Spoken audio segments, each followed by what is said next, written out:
Oh, you know what? Look at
Oh, you know what?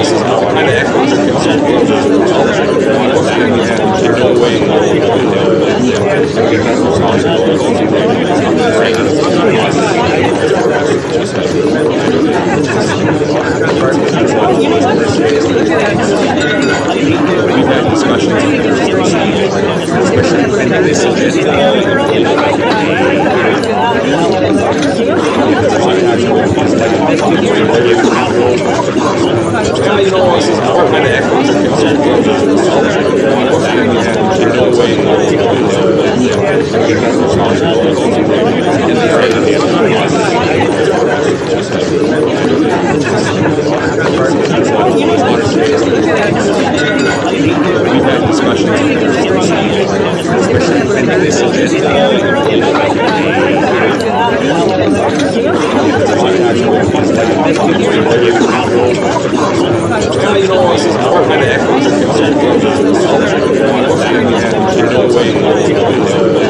Later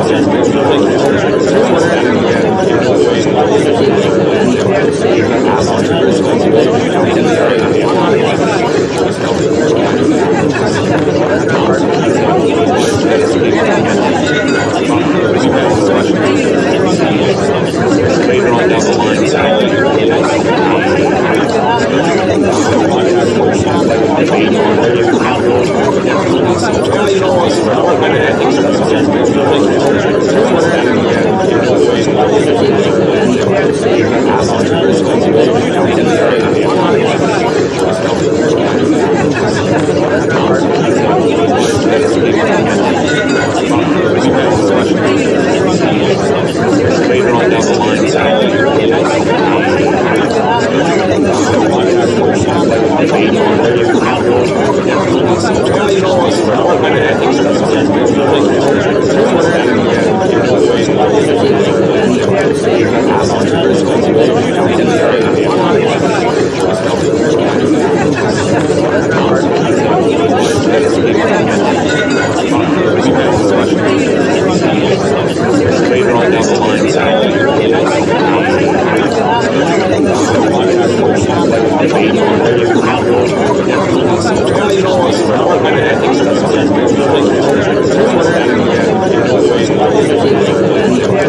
Thank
you.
So these little handwritten notes, that's yours then? Clarify. Okay. All right, moving on, 7.1, council remuneration and expenses bylaw. Report from the deputy corporate officer dated December 3rd, 2018 to seek the first three readings of the District of Tumbler Ridge Council remuneration and expenses amendment bylaw number 674, 2018. Recommendation, please.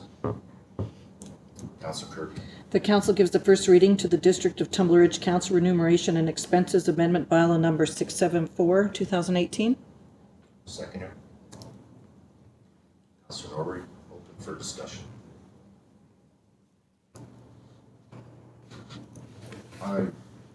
Councilor Howell. Yeah, so I'm not comfortable with the way this has been set up. I don't like that we're already into a recommendation. My understanding on this, when we asked for information from staff, was that I thought that we were asking for a report on compensation, and then we would discuss. I didn't think we were just changing the bylaw. So I had a conversation with our CAO about that today, and he wanted to have the bylaw in place in case everybody was comfortable tonight, and we were just going to move on with it. I guess my concern is the amount of that we're changing it by. So the mayor's wages is changing from it's $28,000 to $38,000. That's a $10,000 increase with this bylaw, and our councillors' amount is changing by $273. So, and that's to get us more in line with Chetman was the intention there, and that type of an increase, that's a 40% increase for our mayor. That's going to be a hard pill for people to swallow, in council for less than 2 months, and we're looking to increase it by 40% to get it in line with Chetman. I'm not comfortable with Chetman. So I'm just not comfortable with that without having some discussion through council of what everyone else's concerns are with it. To me, the way I thought that the whole reason this came about, we actually just looked at remuneration packages in the previous council and had set something out, but that was before this 1/3 tax deduction was going to be removed. So the numbers I worked out, these are rough. Basically, the 1/3 that is not taxable, that's right now is $9,300 for the mayor. If you're taxed at 20% of that, that's an amount of about $1,800 that it should be increased by, not $10,000.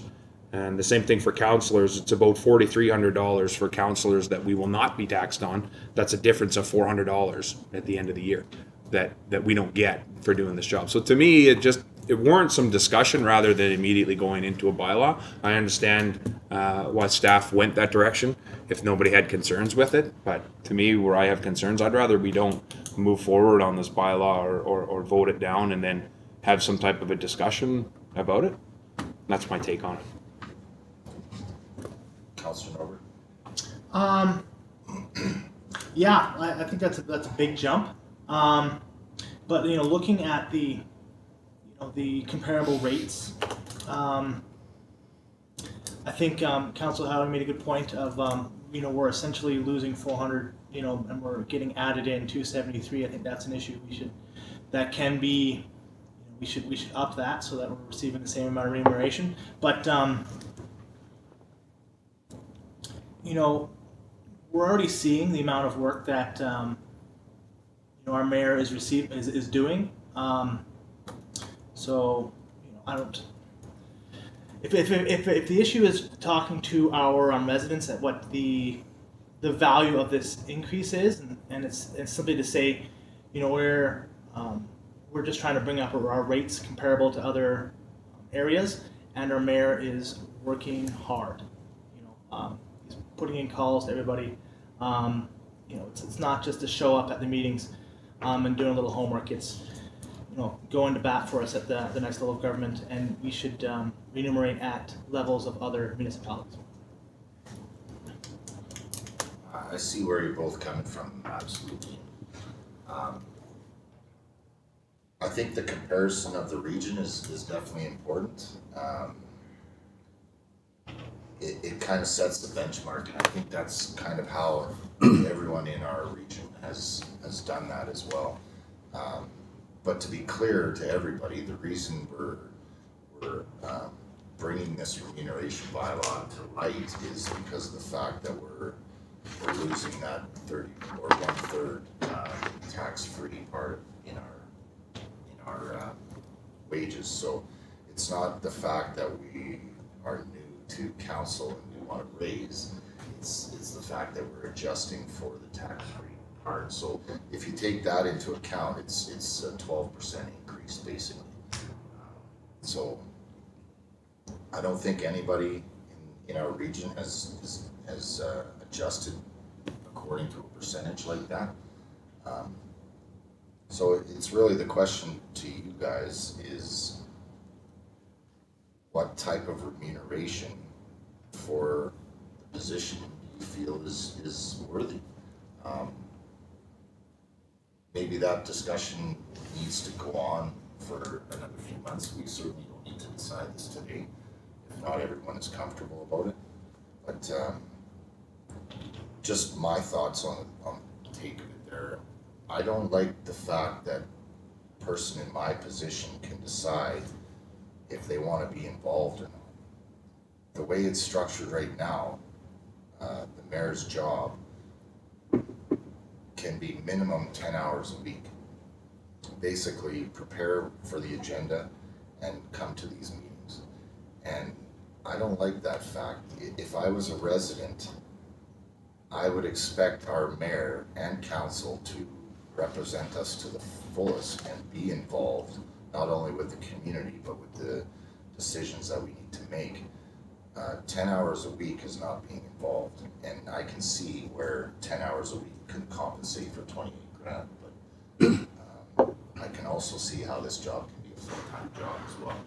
So to some degree, as a working person, you're gonna work to the level that you get paid for. If you feel that you're paid accordingly, you're gonna work accordingly. In my personal opinion, I'm committed to a level much higher than 28 grand, I'll tell you that. But that's just my personality. I'm not gonna walk into this position to do the minimum either. So it's really up to all of us to decide how we want to go about this. I thought I included a few other options.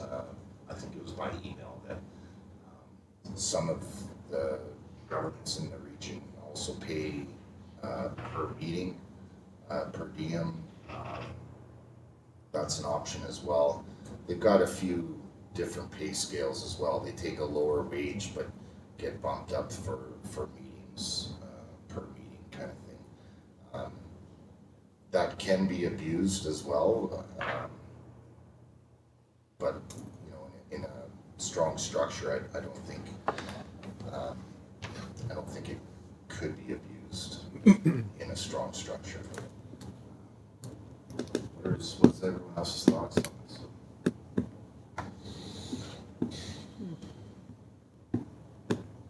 Councillor Howe.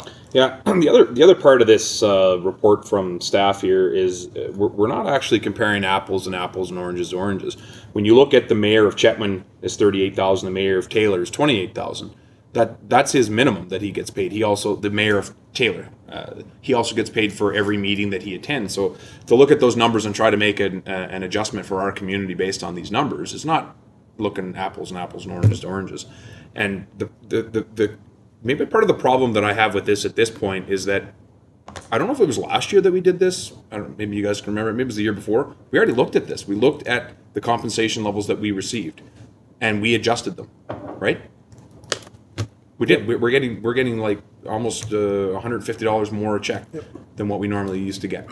So I know we looked at it at some point, and we did the same thing. We did a comparison of them. The part that I don't remember is I don't remember if we were ever told the portion where Taylor's counselors get paid by going to meetings. So in my opinion, this is something that perhaps we need somebody, an outside source, to come in and have a look at it and explain that to us. I like the fact of paying everyone less on this council, and then change it based on how many meetings and stuff you attend. I don't know exactly how that process works, but that to me is somebody who's more engaged and has the time to do it should be compensated for that. My previous role in council, I didn't have a lot of time to attend a lot of external meetings and had no real desire to leave the community. I didn't see any benefit to it, where other councillors did, and I praise them for going and doing that. They found that worked good for them. To me, I don't. So why should I be paid the same amount as Councillor Krakauka or Councillor Kirby, who may want to go to attend those things? I should deserve less than that. We're doing they're doing more work and getting paid the same amount. I like the idea of lowering the amount, then up it for the amount of meetings. And like you say, I mean, it could be farmed. That was a word I heard earlier today. Somebody could be farming the agreement and just attending every meeting, sitting in the back drinking coffee so they could put in their $250 a meeting allowance. But that again can be decided by the mayor. The mayor can determine, I'm not sending all 6 councillors to this meeting. I'm going to send 2 or 3 of you. Or, Councillor Kirby's gone to the last 15 meetings. Councillor Lehman wants to go to this next 2, then he's going to go. Yeah, that's what I was meaning by a structure there. Absolutely, but it can definitely be abused. But if there is structure there, I don't see a problem in it for sure.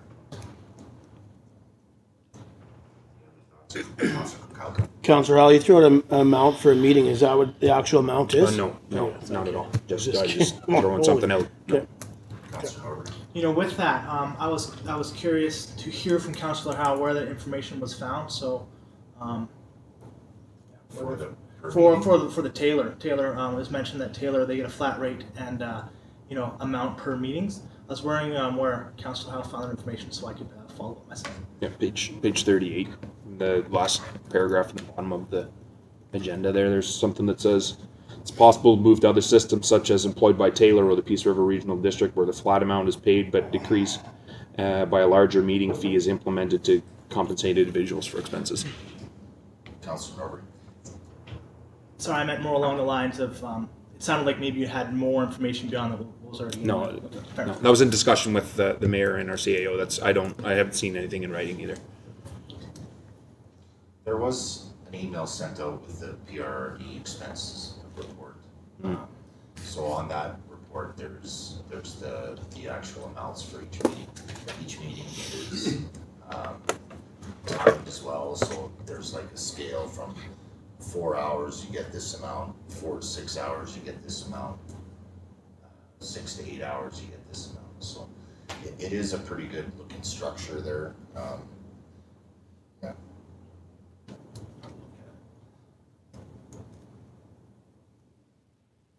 I haven't heard from this side. What are you guys' thoughts? Councillor Kirby. Thank you, Bertrand.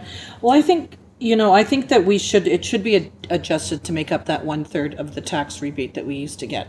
I think where we're sitting at now is a good base rate. I wouldn't want to see us go any lower from there. I think we should get the change it to make up for that 1/3, and then if we want to discuss about extra meetings and what have you after that, because I think there's no way, like, the hours we put in we deserve the money that we are getting paid, in my opinion. So that would be my thought, is to make sure we make up that 1/3, and then from there we can have discussions on anything more than that.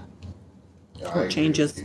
I completely agree with you. I think the council remuneration is on the low end, in my opinion. But, that's also up for debate as well. Councilor Lehman, did you have something? I just thought that Council House said that 1/3 has been adjusted already last year, or it hasn't? No, we didn't know about that till So it basically is $400 a year, the way I figured it out, but that may not be correct. so really that's not a big jump, No. so. Yeah, I can see that, but the thing is with his meetings, does it make it a headache for staff to keep track of? No, I don't think so. Okay. We have a very capable finance department. Well, I'm just wondering because, I mean, you're trying, it's creating more work, obviously. But I mean, I have nothing against, yeah, you know, if you're gonna go to meetings. But again, I mean, if you're gonna go to meetings, just for the sake of going to the meeting to get that, I don't agree with that either. No. And I don't think that should be the way it is. Any more discussion on this? Councilor Howe? I mean, perhaps this is something that we could send to a P&P meeting and we could have more lengthy discussion where everybody could put their ideas on the table there and have staff input at the same time. And, you know, if we could come up with something from that, that's a suggestion. And if we can't come up with anything from that on our own, then, you know, maybe we should be hiring an outside consultant to come in again. I think there was $1,500 or something in one of their alternative recommendations.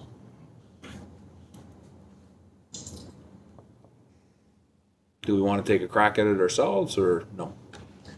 Well, I'm just trying to think of a consultant, how they would come in and do this, and really, I think a consultant would do the exact same work that our staff has already done, compare the region. I don't know, I think it's up to us to decide if we're happy with these numbers that are presented. If not, we'll defeat this recommendation and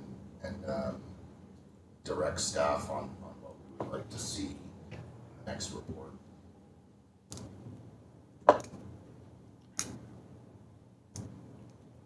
Councilor Kirby. Thank you, Mayor Bertrand. Yeah, I'd like to see this motion defeated, and then just to, I would see that staff would look at the mayor's and the councillors' wages or stipends and adjust accordingly to the 1/3 tax. And then from there, then we can see if we have other discussions on how we pay or, you know, meetings and stuff. I think the way we're doing right now is good, but it's just to move forward and I think just allow for that difference of the 1/3. Which would, I believe, increase each wage by 12%. Right. Councilor McCallum. Yeah, I'd like to see more of this concept of the meeting payments. What's their rates? I mean, it says how Taylor's using it and the PRRD's using it. Chet was not using it. I'm assuming if it's not listed in our report. I don't believe so. I'd be curious to see what that looks like. I didn't realize it, and I believe previous to seeing these reports, not knowing that other communities were getting that, and then you base your wage doing that scenario, and maybe we are low because of that. Yeah, I believe the Right? Does that make sense? the per meeting rate has kind of come from the PRRD, and I believe Taylor has adopted that. As a member of the PRRD, I like the way that goes because you're taking a day out of your time, but you're also getting compensated fairly for that day.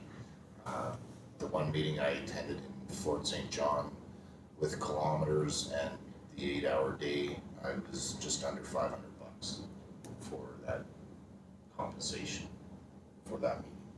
So it was definitely worthwhile for me to do that. Councilor Norbury.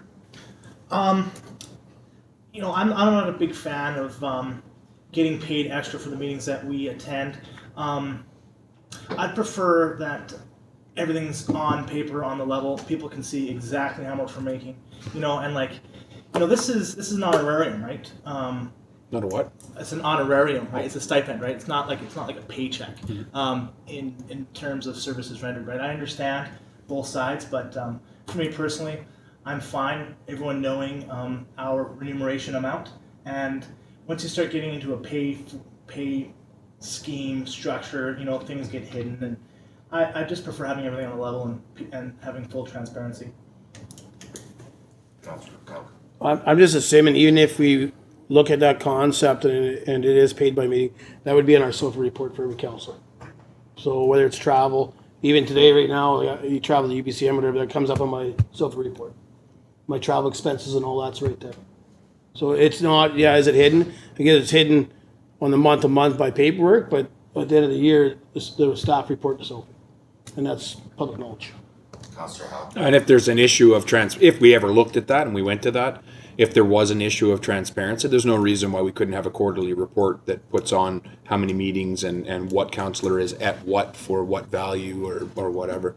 That's again something that could be discussed. I understand the concern of transparency. I understand where Councillor Norbury is coming from, and it is a heck of a lot easier system just to say it's 13.5 and forget about it. But it does add some incentive for folks that can make it to make the meetings. Mr. Wall. Just to maybe help council along, listening to the discussion, I think council has two successive decisions to make. The first decision being whether or not you're looking to just do the straight tax compensation to deal with the 1/3 federal exemption that's gone, or two, to look at an analysis to bring a change to the compensation to regional standards. So that's the first decision. Are you looking at just a straight tax compensation or a change compared to regional standards? And then based on that decision, if you are changing to regional standards, the second decision you have to make is, are you looking to have a compensation system similar to Chetwynd, which is flat rate and expenses, or something that mirrors Taylor with a lower flat rate plus meeting compensation? And just so council's aware, this is the first year that Taylor is heading into this lower flat rate with meeting compensation. It just got changed a few months ago. Okay. So they haven't had experience in this system either. So again, two successive decisions. Are you looking at a straight tax compensation or a change to regional standards? And if it is a regional standards change, are you looking at a flat rate or a meeting compensation? Councillor Falco. So I'd just be curious there, did Taylor drop their wages to mayor and councillor to implement their new concept? Mr. Wall. There was a staff report that had two options in it, one with a higher flat rate and the second with a lower flat rate meeting compensation. They went with the lower flat rate meeting compensation. I can't tell you if that flat rate, what that flat rate was in relation. But since the time that the District of Tumbler Ridge examined council's remuneration, both Chetwynd and Taylor have updated theirs, which is why Tumbler Ridge right now is so out of sync with the other small communities in the area.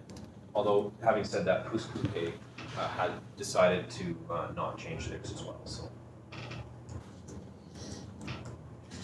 Okay. So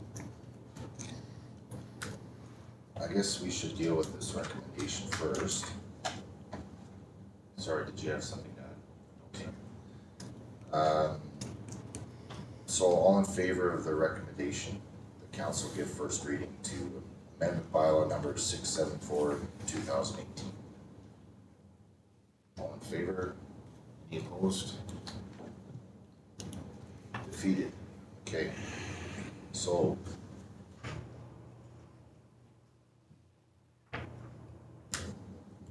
straight tax compensation, which would be about a 12% increase, or analysis of regional standards. Any thoughts on this? Councillor Howe. Yeah, so a 12% increase would be based on somebody that has a wage that's higher than what these are here, right? If you only receive this wage, if this is the only wage you receive, it's tax-free. Well, close to. It's under your basic personal exemption, right? So If this was your only. if this is your only wage, for somebody who's a high wage earner, they may be paying 36% taxes. So therefore, if they've lost 1/3, they could be losing 12%. So we're assuming that the people that are getting this money are getting the highest tax rate. Therefore, that's the increase of 12%. Right. So that to me is where you start getting into this, you know, Gray area. yeah, exactly. You know, and I mean, maybe that's what we could do. We could just say, hey, let's increase it by, we know at a minimum that it's going to be this percent, but someone who's in a higher wage bracket would be whatever, 12%. So we increase it by 10% and call it good. Move on, right? I don't know. Councilor Norbert. I think I'd lean more towards just looking at that percentage for taxes only. Sorry, I'll get closer to the mic. You know, I feel staff as they've gone in, they've done the research, and they feel that this level is appropriate for what we're doing. So I'd lean to trust staff's judgment on this and just go towards looking at an increase for taxes only. Mr. Wall. Thank you, Mayor Bertrand. Just to provide clarification that the numbers staff has recommended are the regional comparison standards, not the straight tax compensation. So the numbers in the report, or the recommendation in the report, is based on the regional standards, not a tax change. Which we just defeated. Councilor Norbert. So to clarify, and maybe I need more clarification on this, but what I'm suggesting is the numbers that were presented to us, we send back to look at increasing because of that tax, that change in the 1/3 taxes. So that would be my suggestion, would be to take these numbers and then look how much we need to add on to make up for that loss 1/3 that's being taxed again. Yeah, so the question is whether or not we go for the straight 12% or if we decrease that because some councillors this may be their only income and it would be tax-free anyway. It's the question at hand here.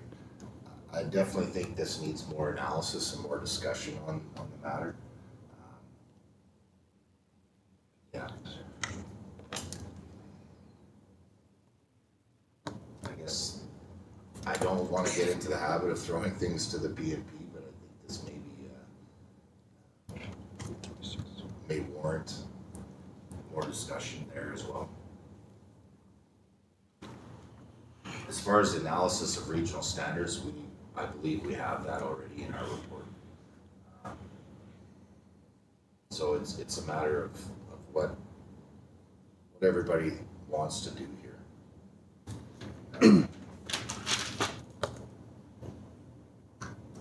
Any more comments?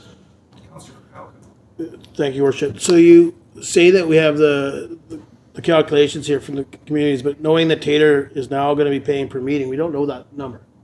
So to me, their council, their mayor, depends on the meetings that would be appropriate for them to attend. Could go to 15,000 or who knows what, and then same with your mayor's position. So, again, I'm very curious of what their rate is per meeting, because that does change the outlook. And I would think if there's a huge increase to that, and we don't have the PRRDs here, so who's been using that system, so we don't get to see where that system works or doesn't work, because we don't know. Here's their flat rate for your pay, and now this counselor, this directors receive this much more money in regards to the meetings he's attended. And that could happen with Taylor, and then all of a sudden you see Chetwynd, Pouce Hudson Hope, and them have to readjust because they're out of the water. So I kind of see where Chris Norberry is, or Councilor Norberry, sorry. Like, we already have it, right now we're paid $13,273. So that would be the 12% on top of that, and then that's what you're talking about? Yep. Councilor Norbert. Sounds like maybe we just need more information. You know, let's take a look at how those fee per meetings work out in Taylor. So, I mean, we could bring this to a PMP, or we can just ask for more information on what pay structure looks like in these other pay environments, and push the decision till then, right? Yeah, no, I agree with you. I think we do need a little bit more information. The information I think everyone was looking for was sent out in an email for the PRD per meeting remuneration, but it's not in our package here, so yeah, so if we can, I think the majority would like more analysis on this. Am I correct on that? Yep. I think so, because we don't know, we don't know what the cost is going to be in Taylor, or whether they're even gonna keep it. They may go back to what they had before. So, really, we're looking at something that we have no idea how it's going to work, other than the PRRD. Okay. Mr. Wall. Maybe just direct staff to produce another report with a couple of different compensation options. Please. Do you need to make a motion? Yes, I'll make the motion for staff to further investigate the regional standards and the regional compensation, specifically including per meeting remuneration. Second is Councillor Lehman. All in favor? Opposed? Carried. Thank you.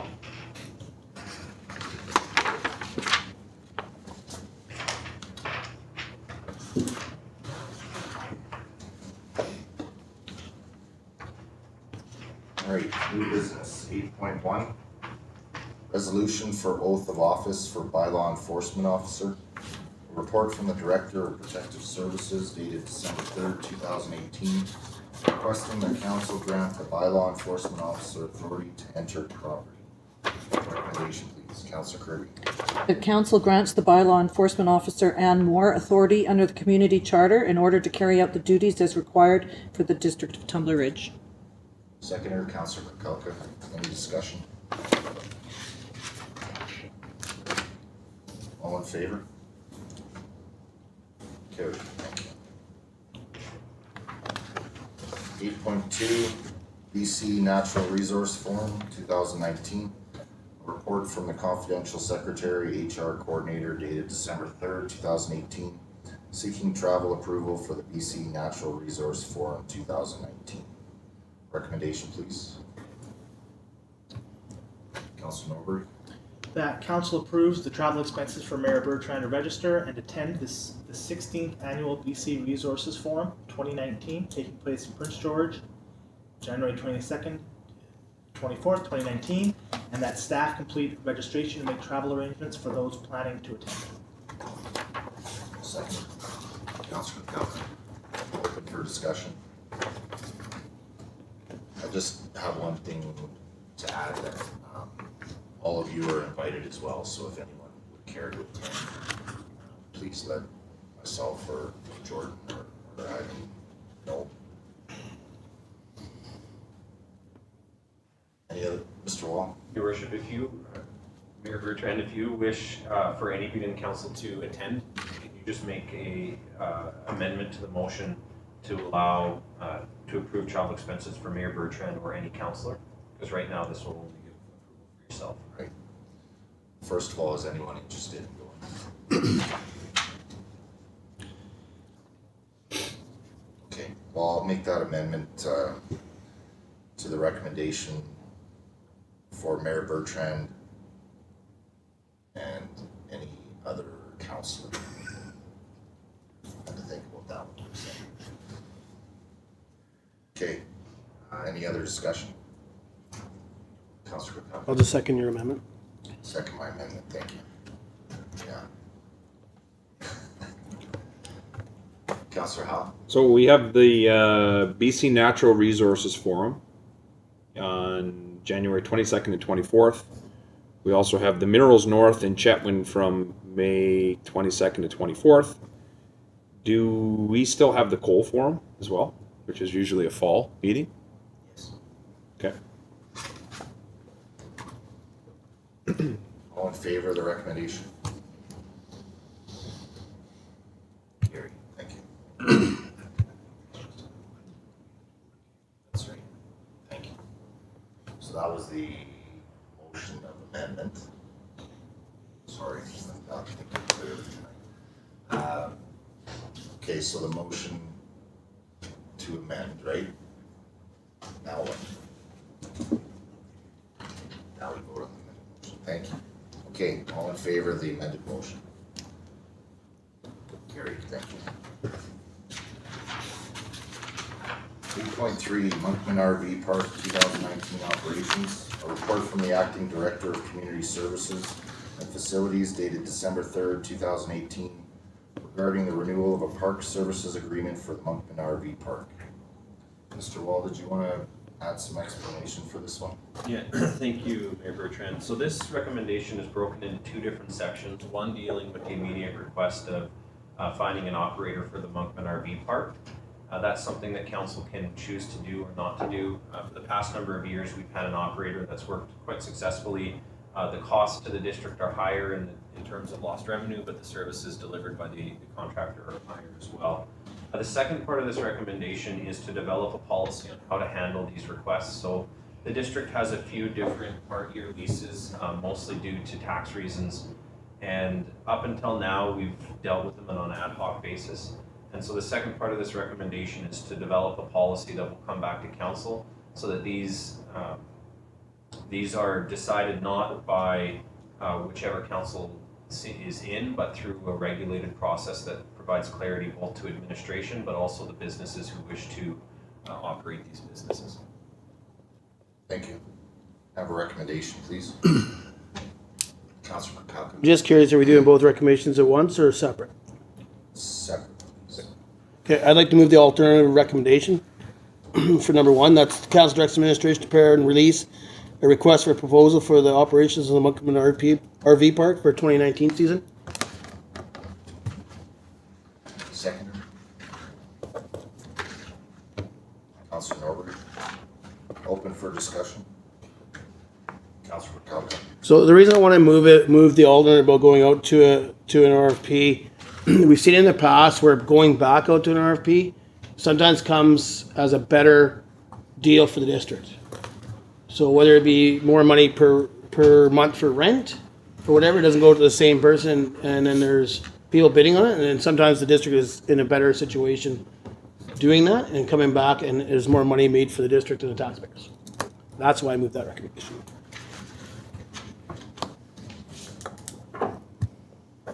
Councilor Howell. So I never thought about it the way Councillor Kirkcalkin had just mentioned it here, but it does come to my mind that we had a very similar instance happen with the golf course, where we had an operator there. We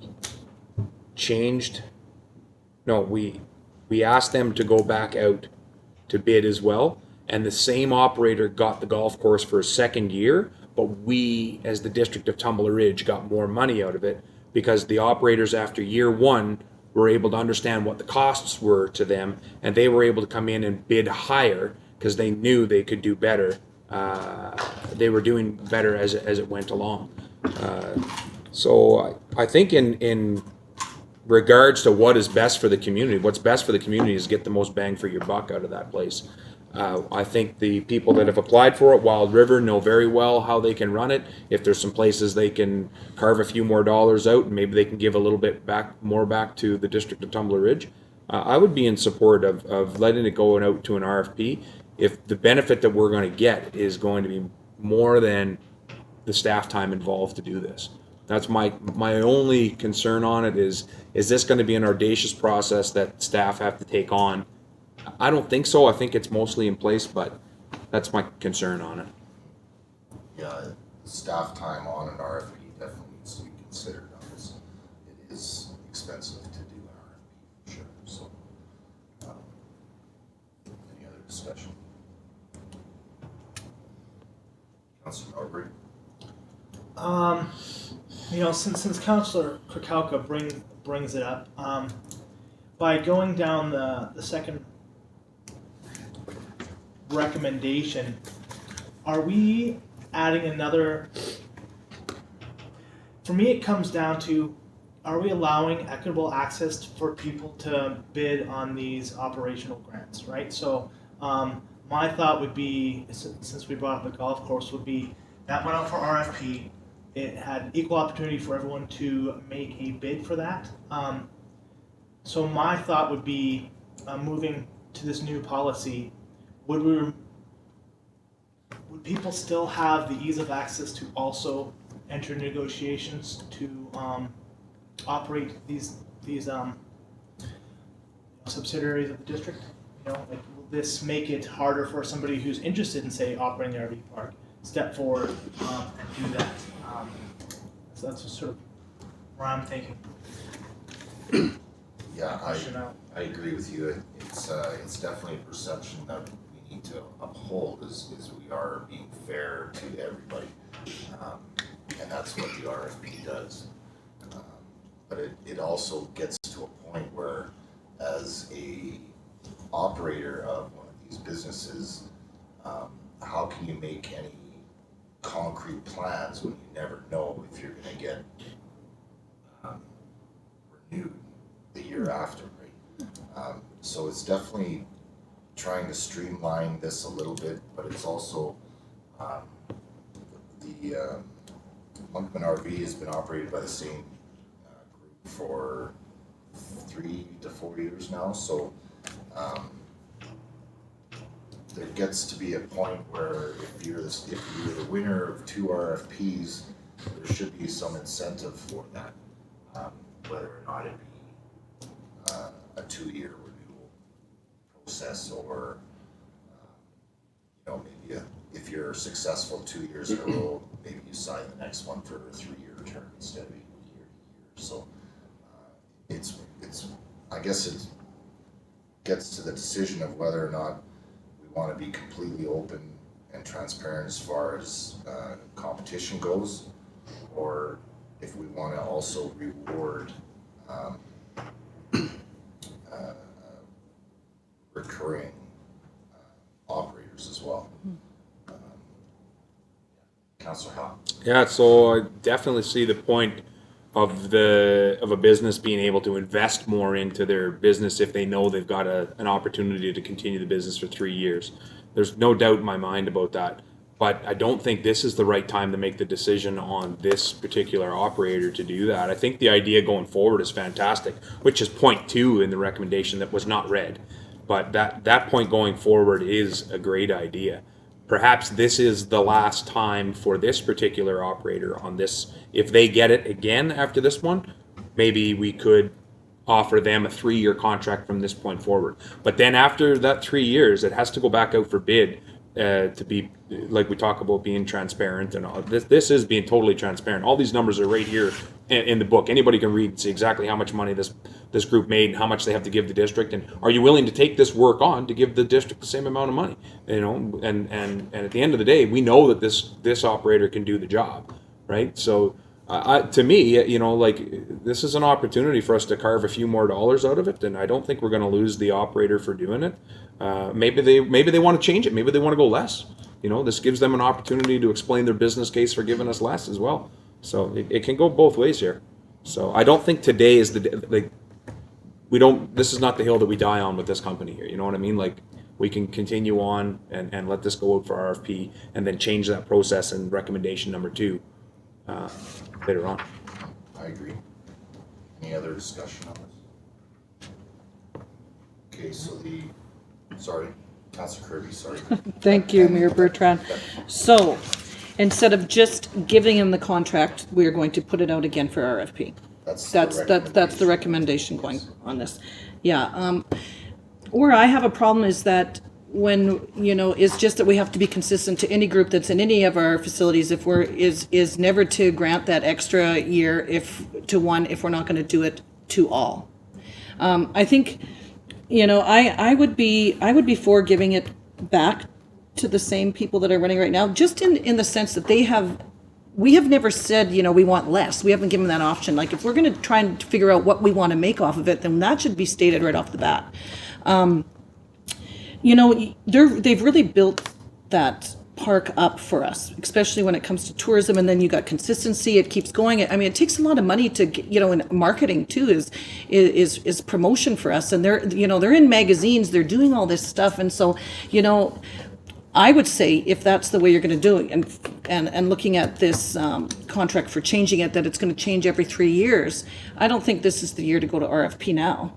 Because, you know, I would have, last time I don't think we had any other takers. Maybe this year we do, but I think if we're going to change it, do it next year. Say, this year, you're still in, but next year, then we're going to be putting it out to our, RFP. I don't know. I see where you're. I'm happy with it because they do provide good services out there. And again, though, who's to say that we're not going to get somebody come in who's going to, do it for less and, maybe take a chance on someone else, coming in. And what is it, how much more money do we want to make on it? We should have that defined too. If it's by, you put it out and it's, because all their money, it shows right here what they're making. So it's a very easy. Yeah, I don't think for one, I don't think it's any slight against the current operator. No. I think they've done a fantastic job, and if we did have any issues with them, I think it would have been brought up already. And two, I don't think it's, I lost two. I know. Councilor Jitski. Thank you, Mayor Bertrand. I think that if you send something out to RFP, the current operator definitely has an advantage going in forward for next year, so it shouldn't be a knock on them, or they shouldn't feel threatened that they're gonna potentially lose that contract. That's just my take on that, and it gives it an equal opportunity down the road for any other business that maybe wants to, like, say, like Lions Campground, if they wanted Well, to that's run kind two or of, something, right? that's kind of how I would like to move in that direction. It's open for competition, and us just handing over leases year after year to the same person or same group or company. It's not really open for.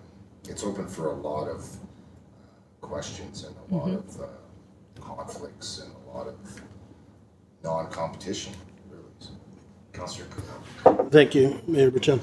Yeah, there's definitely reading that correct recommendation. It was nothing against the current operator. I just think it's something that, we talk transparent and everything else. And this has been done before, where we send things back out every year or after 2 years. And I think it's following what has been going on. And I think it's something that I think it's right to go to an RFP. I think that they did a great job, and I think it's a way of seeing what's out there as well. I mean, they've definitely done well out there for themselves, but also in regards to the district and our tourism. And I think hats off to that organization and that company for doing that. But it also, again, that's why I want to see an RFP, because, there's maybe things coming back in from their side too that can be even more of a benefit on the next contract. And going out to an RFP doesn't mean it's only for 1 year. That's something that staff has done in the past, where they'll go out with the 1 year with the option for renewal for the second year and the third year, or whatever. To me, that's up to staff. But I do think it's following the path with an RFP. And I'll support that. Councillor Majinski. Thank you, Mayor Bertrand. I think it's important for it to go to RFP just because it's a seasonal thing as well, because it's only short term, and year after year things could change. That RV park could get expanded, it could change, there could be upgrades, there could be different things, just like the golf course or any other place that we do that. So I think Councillor Curley. Yeah, thank you, Mayor Bertrand. Yeah, I can agree with that, as long as that any other RF or any other contracts that we have coming up is following the same thing, that they all go to RFP. I definitely. And then agree yeah. that we do need to show some consistency, and I think the second recommendation here, it will also add to that consistency as well. Councillor Korkalka. So I know the RFP discussion isn't up, and maybe that could be something that's brought forward from staff, but no competition clauses in RFP. When have we ever looked into that? No competition clauses. Whether it's a radius of certain organizations, whatever it be. And just so one or two operations don't control all the town's asset part is, I guess. So it's just a comment I wanted to make about. Any other discussion? Councillor Norbury. We just, I'm kind of curious what the cost for creating an RFP is. We talked about what staff cost is, and I think this part of this, these recommendations is to address the ongoing staff time, staff costs. If this is sort of one of those keystone moments where every single contract we have is going out to RFP, and if that means we have 50 contracts that need to go out to RFP every year, and it's costing us 20 hours of staff time, 10 hours of staff time. Maybe that should come into play. So I'm kind of curious what the staff time cost to creating RFPs. Mr. Wall, can you add anything to that? It really would, thank you, Mayor Burgeon, it would really depend on what type of RFP you're talking about. You could be looking at anywhere as low, if we could pull something off the shelf that we've used before, a couple $100 to anything over $2, $3. If you're getting into some really complicated RFPs, that $10,000, $15,000. So, but when we're talking about, I just want to make sure council understands that we have a very strong purchasing policy that details how we deal with different items of different amounts. What the second recommendation here is talking about is that there's this one small area that's not encompassed in our purchasing policy, and it has to do with these seasonal leases. So this creation of a policy that would, and council's not creating that policy today, but even if council did decide every year we're going out to RFP for these, you're looking at 1 or 2, max 3 per year, because all of the other decisions are covered off in the regular purchasing policy. So there's a wide range of what they can cost, but the amount of work we're talking about here is 1, 2, possibly 3 per year if council went the route of every year new RFP. Okay, good information, thank you. Councillor Howe? Yeah, so in my discussions with Mr. Wall today, what I did not understand on this portion of it is that if you're in one of these seasonal leases, you don't pay the taxes. You have to pay the taxes on top of your lease during the time that you own the lease. You do so for the golf course, for example, they had to pay a monthly lease fee plus their taxes over the 6 months that they were there. When they leave the golf course, they no longer pay the taxes. They had the option to stay all winter long, but they then have to pay the taxes, the heat, the lights, everything else, right? So like that I think is the whole intention of his second part of the recommendation, if we ever get to that part, is that that this will make it easier for staff to have less time dealing with these types of things. And it's something to what Joanne, Councillor Kirby, had said. I think this may actually provide an advantage for, in this particular instance, the company Wild River, because if we were to follow through with this, and this was the RFP for them, that they know that if they get this one, we've got it for the next 3 years or 4 years or whatever it ends up being. That time they can then decide that they're going to amortize their purchases over 4 years, rather than being a new person coming in that has to buy a lawnmower and a this and a that and a that they have to buy it in year 1. So to me, it's actually an advantage for them that they've 2 or 3 times they've been approved of it. Like with Mr. Wall's suggestion, you've got it twice. When you go for the 3rd time, you get it for 3 years. I think that's a great idea, and it actually helps the operator that's in there. And I think they would like that as well. So. Let's get back to the alternative to the recommendation then. We've got the alternative on the floor to prepare and release a request for proposal. All in favor? Carried. Thank you. Okay, so let's move to recommendation number 2. I'll move that a policy be developed to award part-year operating contracts and lease agreements that attempts to balance the benefit of accessibility to district contracts and the stability of multi-year operators. Seconder, please, Councillor Lehman. Any discussion? All in favor? Any opposed? Carried. Thank you. Okay, moving on to 8.4, New Life Assembly additional signage. Report from the Director of Operations and Infrastructure dated December 3rd, 2018 to report on lease negotiations with New Life Assembly. Recommendations. Mayor, Sorry. Bertrand, I'd just like to recuse myself for this conversation, just potential signage creation with this. So Yep. yeah, a bit of a conflict there. Okay, thank you.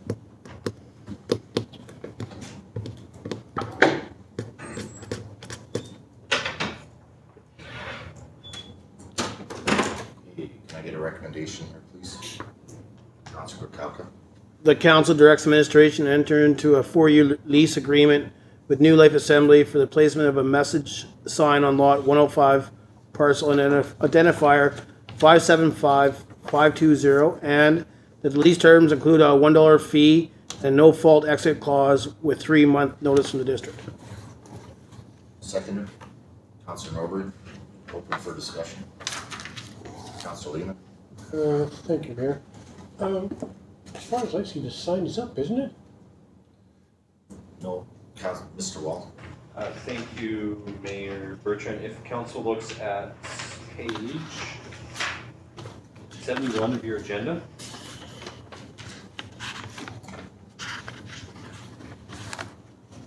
So sign B, I believe, is up, and that is on their own property, which they've followed through the process properly. And what we're talking about here is sign C, which would be on district property.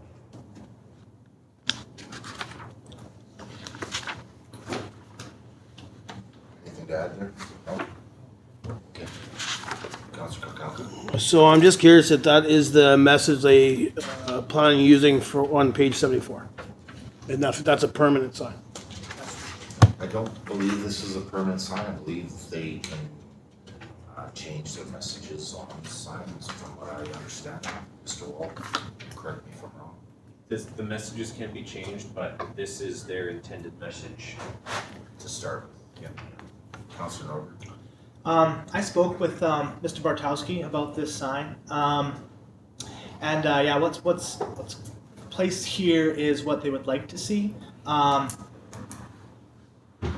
We did discuss the options to change it, and he was very open to our input down the line. If our residents, signage can be a very deliberated and hot subject. He said that they are willing to change it if we ask them to. This is what they're looking for, but by no means is once we make a decision that you're good to go, we're stuck with it and they can put whatever they want up there. They are willing to change if we get feedback from residents that they just don't like seeing it there or it's too offensive or whatever. Mr. Wall. Thank you, Mayor Bertrand. I would just strongly recommend council actually do move forward with, if you're going to approve it, you approve it as, even if you don't like the message, that's what it's going to be. I would really caution council about getting into debates about what's appropriate on the sign, what's not appropriate on the sign, especially with religious messaging. I think that'll walk you down the road that you don't want to go down. I agree. Thank you for the advice. Councillor Howe. So my concern is the precedent that this sets. If you allow one group to do this, then are not all groups allowed to do this? Regardless that this is a not-for-profit society, what is stopping, I don't know, the Home Hardware from coming in and saying, we don't have frontage signage, so we would now like to lease the bank in front of our place for $1, or Kodiak Ridge Construction, or Northern Metallic, or someone along those lines to go in and set permanent signs up along there as well. You walk down the road where you're going to lease a piece of property, regardless of the amount. If you've allowed it to happen to these guys to lease a piece of property, what is now stopping any resident, which is something we discussed in the previous council, what is stopping any resident from coming in and saying, I would like to lease 50 feet behind my house to put in a woodshed or have a wood garage? You've allowed this not-for-profit society to be able to lease district property. I actually pay taxes, and I'm not allowed. The churches don't pay taxes, right? So to me, I'm concerned about the precedent it's set. Have zero problem with the sign. Don't care what they put on the sign if it's on their property. We have, the way I understand it through our CAO, a bylaw in place that says you cannot put signage or whatever it is, within 50 meters of each other. That's the way I understand what the problem is here for them keeping it on their own property.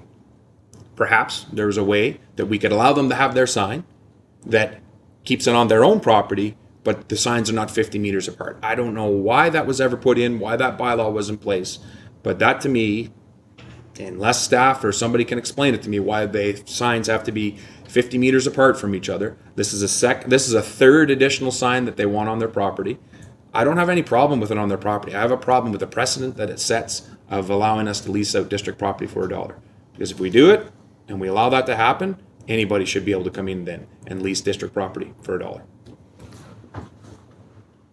Councilor Corbett.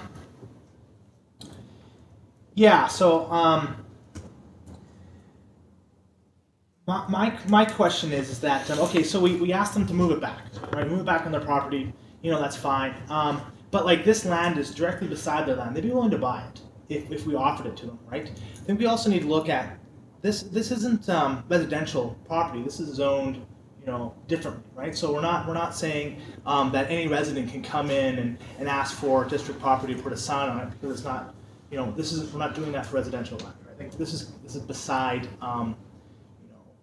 land for them.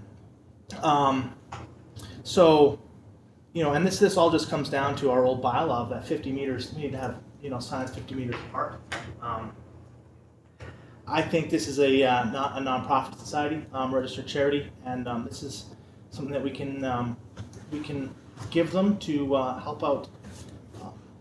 Promotion of the services that they're providing.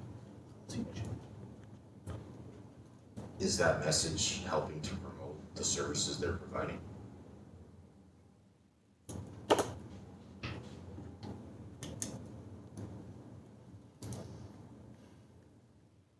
I get where you're coming from 100%, and I do think we need to revisit the bylaw possibly if 50 meters is in question here. I do agree with Councillor Howell about setting precedent though. To some degree, I think the district has set precedent for a lot of land for $1. That's probably not the best precedent you want to set, but I don't really have an issue with the sign. I do have an issue with the sign being on district land. Because it does open up the opportunity for anybody else. And as well as, if this recommendation does go through, we are giving the opportunity for one religious group to put up a sign. We also need to give that opportunity for a number of other religious groups to put up signs on district property. So, I really, like councillors said before, I don't have a problem with them putting up a sign on their own property. I do think we would be running down a path that we don't want to go on if this recommendation goes through. Councillor Howell. So another point to raise is businesses in this community utilize areas of our town that we've developed a bylaw on. For instance, the rink, the hockey rink, on the walls of the hockey rink, in the curling rink, also out on the ball diamonds. So those folks are able to buy advertising space from the District of Tumbler Ridge, which is then in turn given back to nonprofit groups like the Junior Rangers and people like that, minor hockey, those types of folks. I would be curious what it says in our bylaw about us selling advertising space to a group such as this. Would they be able to put this message on a board down at the ball diamonds? And would that suffice them? Would they be happy with that? Perhaps not. Maybe it's not close enough to their building, but it's like I say, if you set that precedent, if you go down that road, again, we may then end up losing some of that signage that goes to nonprofit societies. Home Hardware may pull their sign off the fence and put it down beside their building. I don't know. It's just something to keep in mind, that there may be other avenues for them to get their signage out. Something else to keep in mind too is if we do allow this sign to go on this hill, are we prepared for this entire hill or the 3 other hills along that street to be filled with signs? Because we are setting precedent for adult. So, any other discussion on this? Councillor Howell. So this is going to be something that probably won't be popular when I say it, but this is something that comes down to, we directed staff to enter negotiations. Instead, we should likely have told staff, can you produce us a report on this? And this is just a procedural thing that I think that we as a council missed, and this is what staff has to do. We've asked them to enter negotiations. That's what they did. We should have asked them for a report first.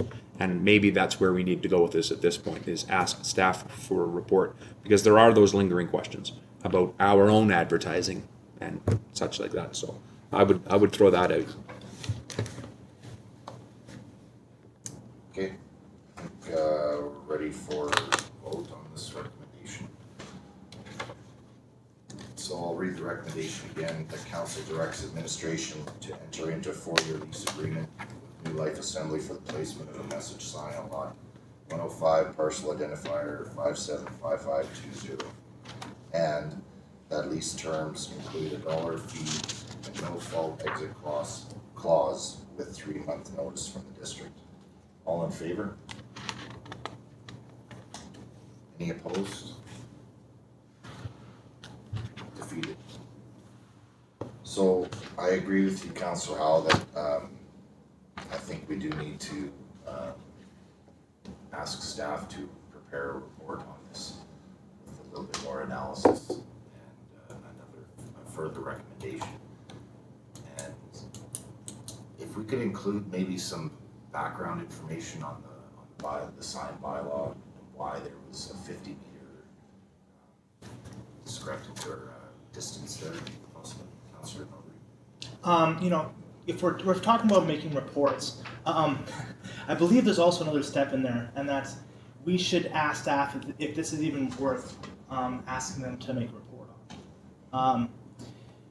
That's something to consider too. I mean, with the recommendation being defeated, it seems that we already know all that we need to know on this issue, and we don't want to set precedent for setting lease agreements for $1. So why would we make staff make a report to justify our decision that we just made? I mean, it seems the will of council is pretty clear. Yeah, but we may have missed something as well, too. Mr. Wall? The reason for the space between the signs is that if you don't have a required space between the signs, you could have a business or a property erect these large signs along the entire length of their property. And so this is meant to be aesthetics, is to allow that not to happen, or, you know, don't let a business, maybe they put their own sign up and the rest of it's, you know, the larger cities, it's all leased somewhere and you've just got a huge street of billboards. So that's why that would be there. To Councillor Norbury's point, I'm not sure what a further report would entail, to be honest. I agree. I think council's decision here is clear, unless you're looking at other options on how it could be placed on their property, variances that could be done, those could be examined. But as far as what council just decided, I thought it was clear, not wanting to install the sign on district land. Yeah, and I agree, and I think the common opinion of this was we didn't really disapprove of the sign, we just disapproved of it being on district land. So if staff could advise us on some variances to accommodate this sign on their own property, I think it would be beneficial, because I don't think they're gonna just give up the idea of making this sign. I think this sign is important to them as well, so I would like to see other options to try and accommodate this desire to put up this message sign. Does anyone disagree with that? So if, Mr. Wall, would you be able to present a report with different options that we can try to accommodate this message sign on their own property? Make the motion, I will. Okay, one moment. Mr. Howell. Perhaps I agree with Councillor Norbury. Yeah, we missed that point. You're right. There's no point to belabor the fact here, but I think what we're trying to do here is to open the door or extend the olive branch to the New Life Assembly. Perhaps that can be done in a letter. You know, perhaps New Life Assembly may already have their own plan, their backup plan if this wasn't going to go through, that they're going to ask them to put the sign up here. And if that, to me, can just be a letter from from staff, I'm good with that. To say, geez, you know, if we want to put one that's 36 meters away, can we get that? Can we change the bylaw? To me, it maybe just a letter to them to say, like, you know, we're not against the sign or anything. Just it's the precedence that is set by leasing the land. If the letter is returned to them to explain why, if the ball's back in their court, rather than let's make staff waste a bunch of time to figure it out. And they may go, we don't need to do it anyways, right? So It's true. It's true. Councillor Norbert. I think to summarize what you're trying to say, Mayor, is also maybe we can add into that, suggest some other options on how to approach council to address the two sign issue. You know, to come and ask for a variance on the sign bylaw or something, if they choose to continue down this route. Mr. Wall. I would just suggest, make the motion to have direct staff to work with New Life Assembly to produce new options. Okay. I'll make that motion to direct staff to whatever you just said there. Work with the Life Assembly.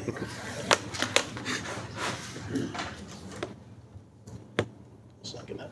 Second, Councillor Norbury, thank you. All in favor? Carried, thank you. Carries back in. I couldn't get him. I just was It's already out. quick. I was forgot about him already. Who? Yeah.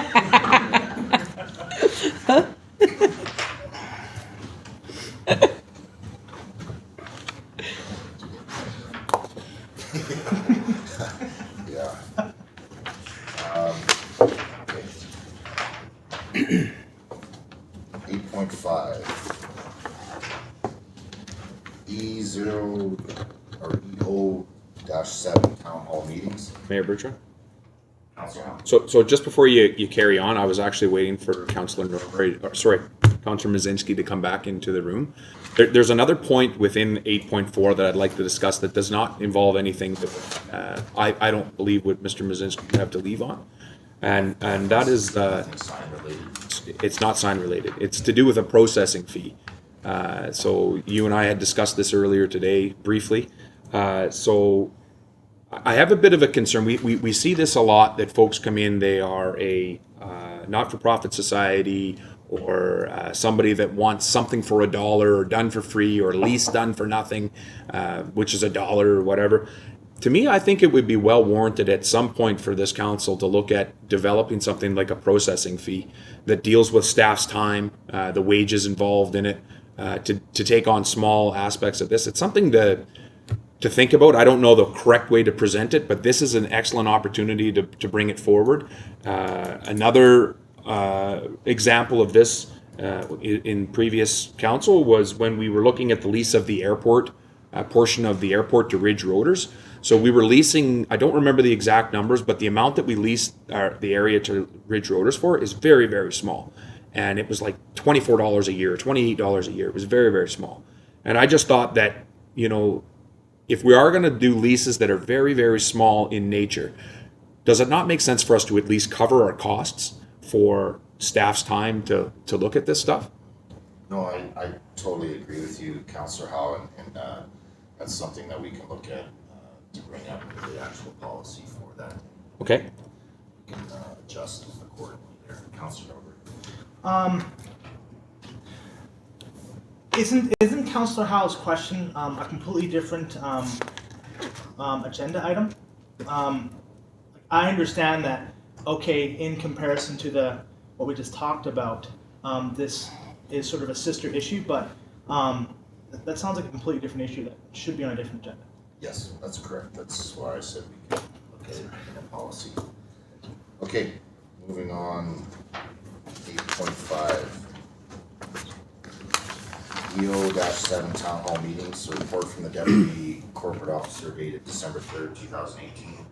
To present to council EO-7 town hall meetings as directed by council for consideration of a name change.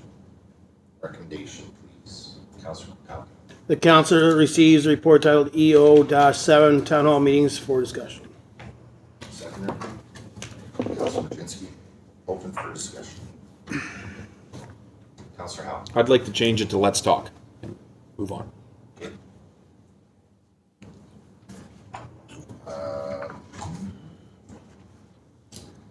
So, can you make a motion on that then? Yeah, direct staff to change the EO-7 town hall meetings to Let's Talk. Seconder, Councilor Kupelka. Open for discussion.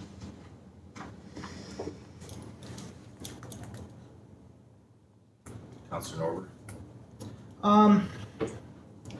There's three great options. I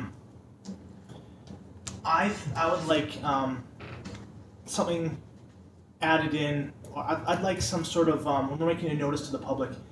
I'd like it to be very clear that it's this is a council.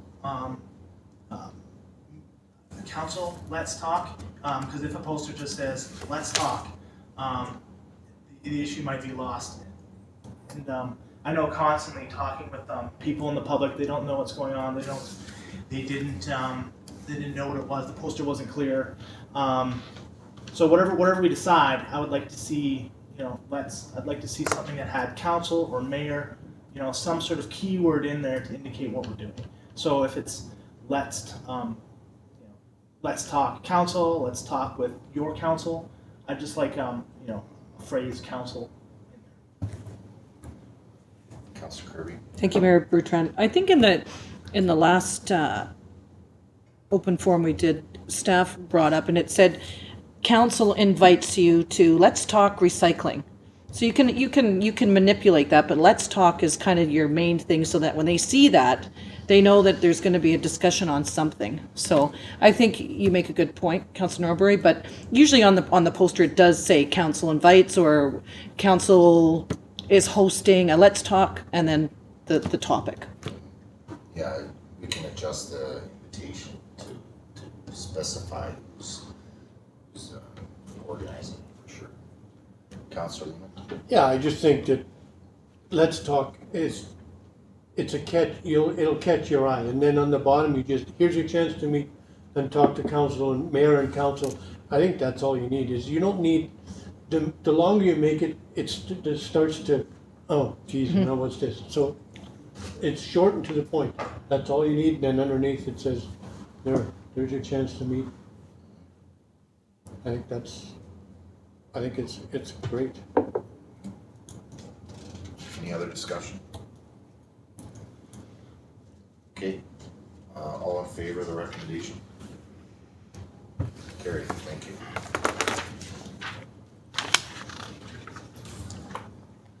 8.6, Mayor recommendations for committee appointments. A report from Mayor Bertrand dated December 3rd, 2018, with recommendations for committee appointments.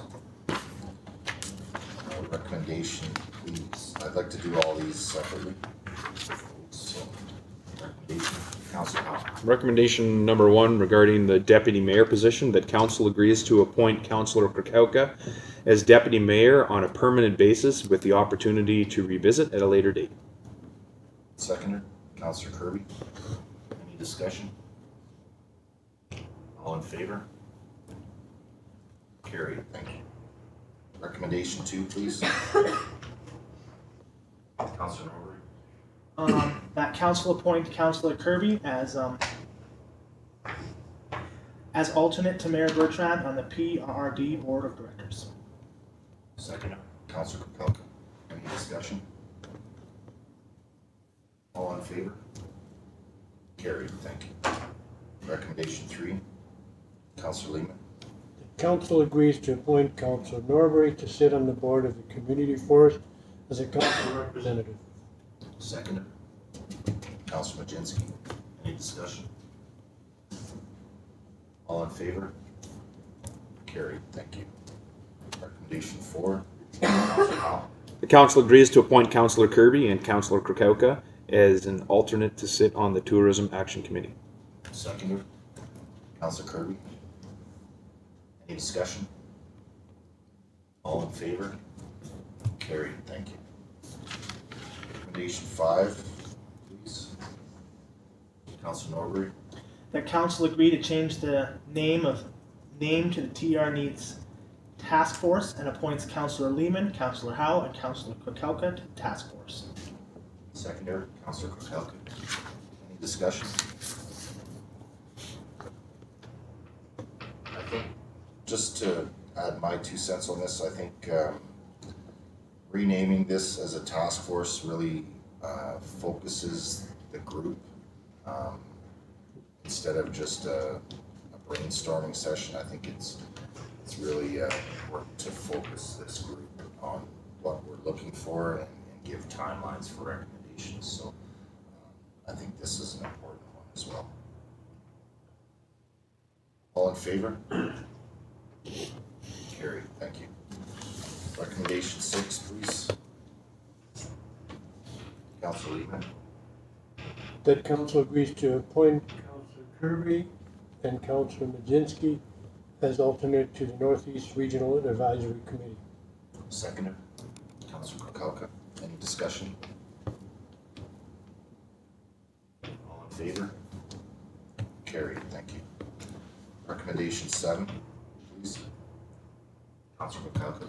The council agrees to appoint Councillor Lehman and Councillor Norbury to the Building, Health and Communities Committee. Seconder. Councilor Majinski. Any discussion? All in favor? Any opposed? Carried, thank you. Recommendation 8, please. Actually, before we ask, on recommendation 8, Mr. Wall, where it says Tumbler Ridge Health Needs Committee, can we change that to task force? Or should it be changed to task force? Mr. Wall? It will be changed to task force, so just that motion hadn't come through. Right. Okay, can I have recommendation number 8, please? Councilor Kirby? As presented. Thank you. Thinking someone should go for that route. Yeah. Seconder for that, Councilor Norbury. Any discussion? Councilor Howe? Just on the second part, it says that the Tumbler Ridge Health Needs Task Force terms of reference focus on, it only says retention of healthcare professionals and needs within the healthcare building and reporting timelines. Should that not include recruitment and retention? I think so. Yeah. I apologize for not bringing that up earlier. This was one of the things I forgot to tell you about. Yeah, we were kind of rushed today. So we can make an amendment on that motion, I would say. Yeah, make the amendment that we add in recruitment, that the Tumbler Ridge Health Needs Task Force terms of reference focus on the recruitment and retention of healthcare professionals and needs within the healthcare building and reporting timelines and. Seconder, Councilor Norbury. All in favor? Carried. Okay, so back to the recommendation. Is there any other discussion on that? Okay, all in favor of the recommendation as amended? Yeah, getting good. Starting to think. Carried, thank you very much. Recommendation 9, please. Councilor Majinski. The council agrees to appoint Mayor Bertrand to sit on the North Central Local Government Association. Seconder, Councilor Kukalka. Any discussion? All in favor? Carried, thank you. Okay, 8.7 scheduled meetings. Have it there in the package. Moving on to 9.1 electronic meetings.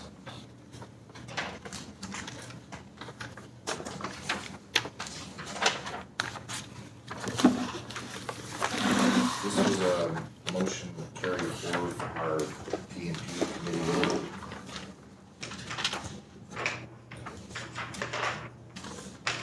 Someone like to move for the recommendation? Councilor Norbury? That staff research what other districts' practices are for electronic meeting attendance and research the cost and feasibility of adding video conferencing for Tumbler Ridge, and that staff also look at other options besides just teleconferencing. Seconder? Councilor Howe? Any discussion? Yeah, so again, I was at a PAP, but I know I talked to Mayor Bertrand about this. The problem that is when you're traveling, so there's sometimes I've called in previous meetings, and I was actually going to call in at that PNP, but really didn't get. I talked to Mayor Bertrand and got his side, and I did talk to Mr. Wall. There's a little bit of unsurety, so I didn't bother calling in. Like I said, I was going to be on mute, just kind of listen to the debate, so I wasn't behind a meeting. The problem that I see with video conferencing is when you are traveling maybe into Mexico and stuff like that is their Wi-Fi. So, I mean, it's great probably in Canada and stuff, but I mean, I know myself, even in my hotel room, sometimes the Wi-Fi is up and down. So, you know, I'm not sure what we're looking for there and the feasibility of it. And then everybody's carrying their iPad or their laptops with them. Not everybody does. It depends on where I travel, whether I carry a laptop or not. And that's just due to security going through airports. So I have a concern there personally for that. I mean, I totally agree that we should be calling in if we're capable of, because I like to be definitely up to date and stuff like that. And like I said, missing that PNP, you know, I was behind the 8-ball, and the mayor can attest to that. And some of the discussion we had when I got back. So that's, I just don't understand the concept. And I know you guys have already debated it. But the cost of having staff go and do this and the workload of them trying to research it all. Well, I think we need to have a clear direction on if this is necessary or not. If we want to look at the procedural policy as far as revisiting whether or not councillors or mayor can call in and just be muted, that would be a discussion to have about the policy. At the PNP meeting, we were talking about other options for teleconferencing, and this is where this came from. So I guess it would just be asking council here if this is what we're still looking for, or if it's a necessity, or if it's not a necessity. Councillor Howe. So I guess maybe I'm to ask through to you to Councillor Krukowka.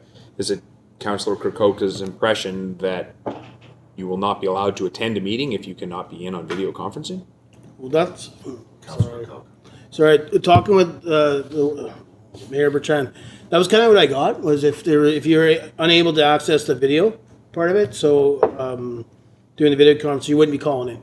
If you had bad Wi-Fi, or if you're still traveling in between, I mean, I can sometimes get on a phone and travel from airport into hotel, but not be able to get onto a video conference. I just think it's important. I mean, if it's, I get the concept of this, and I don't know. I mean, are we adding extra TV screens so that everybody gets to see it, and I get to see you guys? Like, I mean, maybe it integrates with our system now for my side or someone's side. But to me, I'm more about the policy. Looking at changing that policy, or at least looking at it in regards to calling, and whether you go on mute or not. I don't know. I just think the cost of this, and then what kind of equipment costs. So, I don't know if that answered your. Thank you, Mayor Bertrand. I don't think it's realistic that if you're going to be on a video conference call on mute, what's the difference than them just tuning into the YouTube channel and getting all the information off of that because it's streamed? So it doesn't make sense to have them face to face if they can't have a voice, you know. So and there was that talk about the discussion of the phone and how it can be interrupting, and you lose it, and then you don't know if they're there, you know. So that's probably why we brought up the video part, is so that we can see them interacting with us. But it doesn't make sense if they're not interacting and have a voice, if they can just go to the YouTube, and because it's going to probably have it's not live, it's probably got a 30-minute delay. So if you do lose connection, at least you can rewind back, or you can replay it, right? So. Yeah, and this took place right after the fact that our video live feed was not working. So I think this kind of was brought up because of that fact that it wasn't working, and maybe we should be looking at other options. But now I guess it's up for council to decide if this is necessary or not. Councilor Norbury. You know, to add a little more information, our policy is straightforward in that electronic communication in council meetings is not permitted. So this motion pushed forward was sort of kind of a meet in the middle type scenario, right? Like as it stands now, we had a split decision on whether or not we should allow electronic communication to council meetings. So the purpose of this, I believe, was to research other ways to allow for electronic communication that would be good for both sides. Councillor Kukalka. So just on that, I mean, in our thing, it's, if we don't have quorum, we can have somebody on the phone. So all of a sudden something happens, and don't get me wrong, never hope that, but 3 people are sick. If you don't have a council on the phone that's willing to call in from wherever they are, and if they need a quorum, they can bring that person into the quorum. Like that's the, like, to me, I know I've called in many times and we didn't follow our own policy. And it can be a headache on there. I've sat in this meeting having people on the phone, and I've also been on the phone. But it's, a lot of people use it that, I have a question, and they let the debate carry on until the mayor is, remembers that they're and they had a question. Like, I don't know. I like I said, I missed that part in the debate. I went to go back to watch the video. Of course, the video wasn't working, so I get to see the debate on that PNP. And to me, I missed out, and I was behind the ball. And that's my own fault, not council's. Well, I do think that this was brought about because of the fact that our technology was down, so, I think now that it's up and running, I don't see a need for this myself.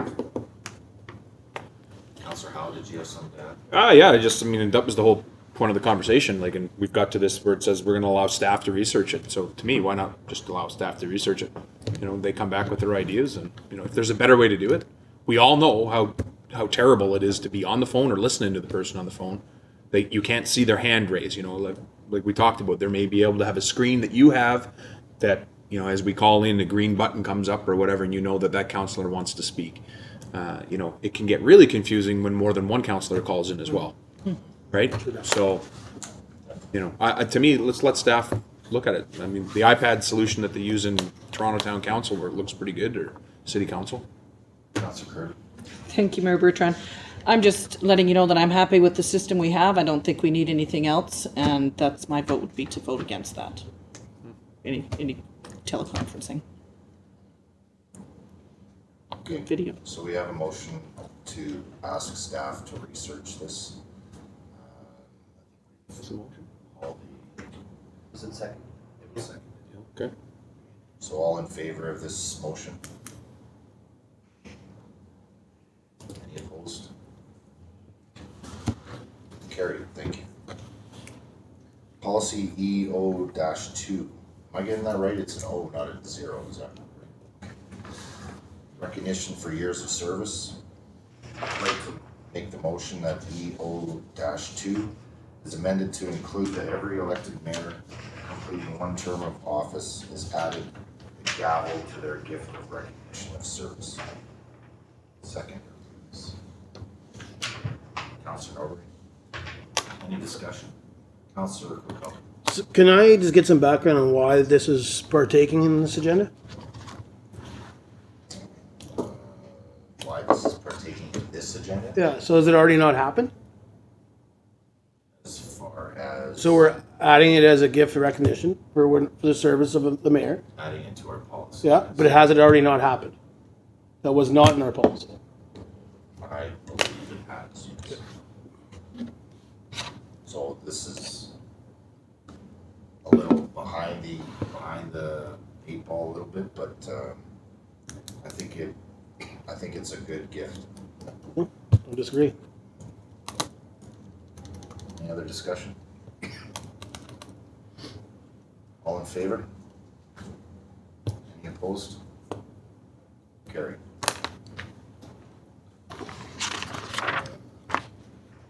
Is there any more notices of motions? Okay, I have one. So I'd like to bring up that staff amends council procedure bylaw to rename policy and priorities meeting to a strategic planning. I think, in my opinion, the P&P meeting has lost its I wouldn't say lost its focus, but I don't think it's focused enough. And I think by renaming it to strategic planning meeting, I've heard from a number of councillors that are anxious to talk about strategic planning. And this is going to give an opportunity to really focus this meeting, this committee, to strategic planning. Councillor Cook. So there's notice of motion, isn't this adding this to the agenda? 'Cause our notice of motion is more or less To the next agenda. to the next agenda? Yeah, sorry, I didn't get that, that's why I was asking. Okay, is there any other notice of motions? Do any is, does, just informing just council informing. what's gonna be on the next agenda. Okay. All right, councilor's business, don't have anything to report. Councilor Norbury? There's a couple of things I want to talk about that I attended as a councillor. One was the World Cafe, which Councillor Kalka was in attendance as well as Mayor Bertrand. What a great information session that we attended. I think talking to everybody, everyone was walking in expecting to have like a lecture on the dangers of opioid abuse and what your community can do, but it turned into more of a discussion focus group. And what we had is we had 3 tables where we split up into groups of 3 different groups, and we were addressed with 3 questions in reference to the opioid epidemic. Sorry, I'm having problems pronouncing. One was, what is your community lacking? 2, how do we reduce stigma surrounding opioid addiction? And what would a positive service provider experience look like? And I think we had about 30 to 35 residents and professionals attend, and the information that we got back from it was really interesting. Hearing from professionals in the field, people affected by it, people's families who are affected by it, and just other young professionals in our field. I'm really looking forward to what's coming out. And I think the common denominator in all 3 of these questions was education, mental health support. That is just 2 big barriers that we are going to need to overcome, and not just the opioid epidemic. I think we can expand this into the substance abuse epidemic of our generation. And in our leadership session, we talked about services that aren't necessary, aren't required, but really make our community shine. I know. It was an excellent cafe for sure. The leadership training that we all attended to. I loved hearing from that leadership team, and real informative. Absolutely. Anyone else have anything to report? Councilor Cook. Thank you, Mayor Bertrand. So I did attend a Tumbler Ridge Museum Foundation meeting. Sorry I've not sent out the thing there. I'm still having problems with Word. So I'll be in. I heard Councilor Kirby got some help with this, so I'll come in and show me what button to click so I can actually fill it out. So you'll get an update. It was actually really good. Councilor Kirby sat in there for 4 years, so to me it was a fairly quick meeting. We got lots of stuff coming. They went to the PRD for funding, and they'll be coming to the district here in January for funding as well. And one thing they're looking at changing is having a general manager added to their team. So I think that'll be fairly huge on their part. And I did forward on a request from council previous. Obviously, I apologize, but previous was the requesting estimated cost to run the museum beyond December, and for utilities and facility cost. I did forward that on to Mayor Bertrand and to the CEO, Mr. Wall. Just kind of, I honestly thought that she had forwarded on to Mr. Wall, but she hadn't. It would have not made our deadline anyways for tonight's meeting. It was our meeting was on Tuesday, and they were looking for clarification on filling it out and stuff like that. So it came in on Thursday, and what I'm asking council to do, and it's not a notice of motion, what I'm just asking council is for support to have staff go through this and make a report for December 17th. Instead of having it go to the PMP or whatever we change it to, and then to that, it gives them a bit more time to work on it. I talked to Mr. Wall today, and we could have added to the agenda, but I didn't want, I know you guys have looked through it, but if we get a report, it gives us more in-depth information, I think, from whatever they can grasp from this report. If I can make a motion and for vote. Okay. Make a recommendation that we have staff look through the Museum Foundation's financials for carrying forward from for January till May, and have a report for December 17th, if that makes their time on staff's. Mr. Hall, do you see an issue there? I'll provide the analysis that I can at the time provided. But just a procedural thing, so before council can take up that motion, you need to vote and grant unanimous consent before you can take up that motion, because it wasn't on the agenda. So Mayor Bertrand, you would ask council for the vote to move to the motion. So all in favor to move to that motion?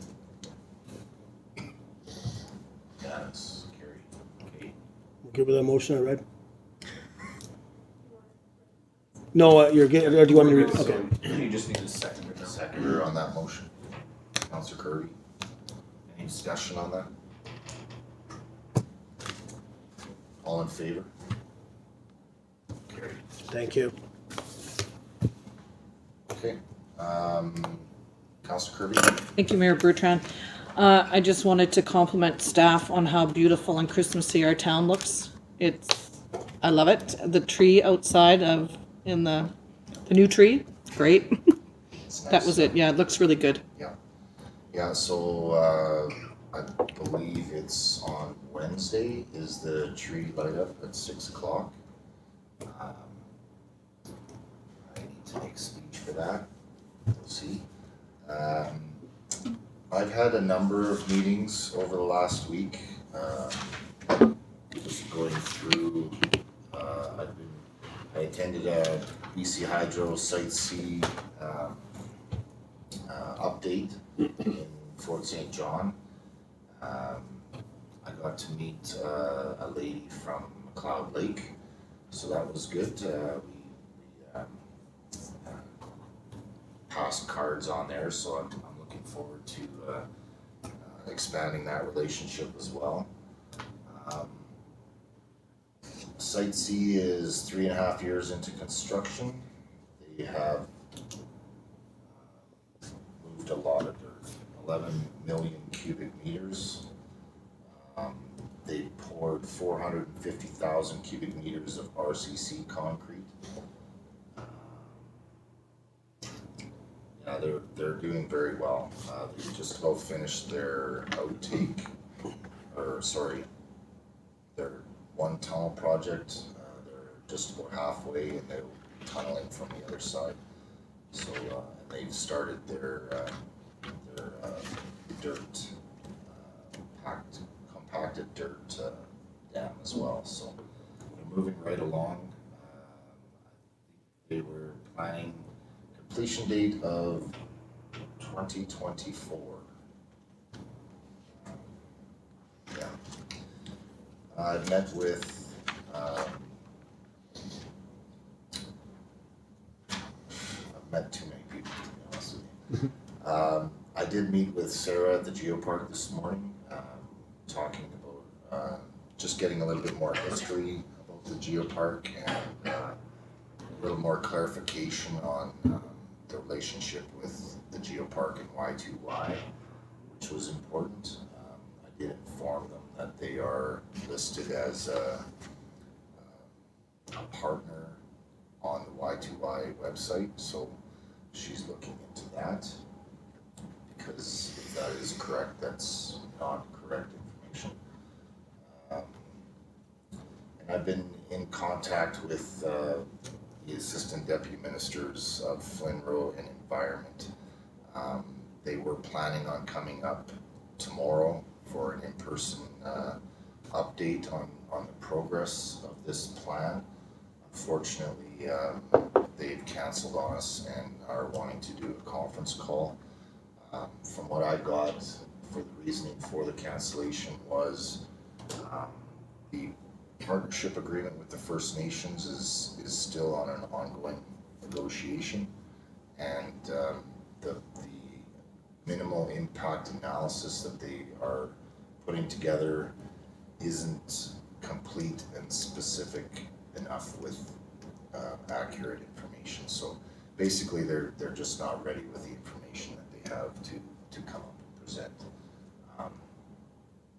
Unfortunately, that doesn't help our communication problem, but it's out of our control. So I'll still be pushing for as much information as we can, so we get an idea of where their heads are at on this plan.